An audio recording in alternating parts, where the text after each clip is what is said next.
Hindi lang pandinig, usapang puso to. Salita ng Diyos kung saan ka luluhod bro. Apat na puso, iisang binhi, kung saan babagsak doon ka makikilala rin.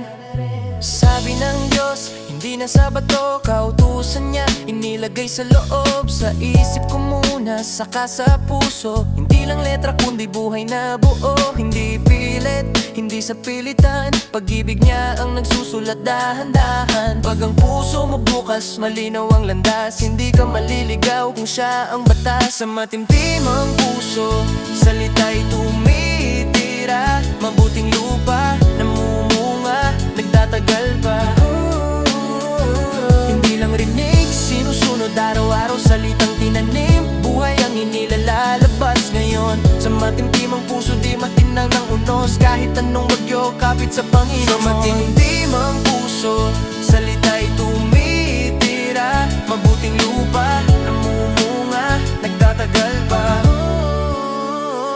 Apat na puso, una sa daan, salita'y nadaanan. Di pa pumapasok, agad di na agawan. Demonyo ang kumukuha, walang laban. Dahil sarado ang puso, walang daanan. Ikalawa sa bato, may saya sa simula. Pero pag init ng pagsubok, biglang wawala. Walang ugat, panandalian lang. Paghirap na talikod na agad ang lakad. Ikatlo sa tinik, salita'y lumalaki. Pero alalahanin ang siyang sumasakal palagi.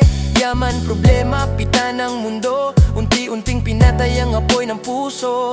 Pero may puso na handang maghintay. Matimtim, tapat, di basta natitinag. Kahit mabagal bungay, sigurado sa tiyaga at pananampalataya panalo.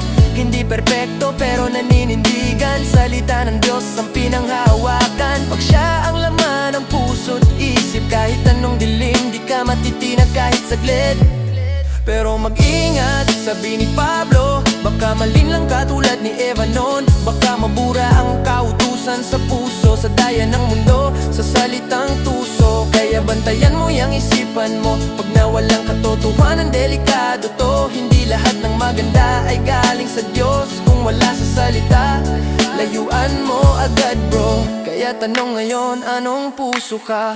Daan ba to, tinik o lupang handa? Kung naisulat na sa puso mo ang utos niya, panghawakan mo yan hanggang sa huli, kapatid ka.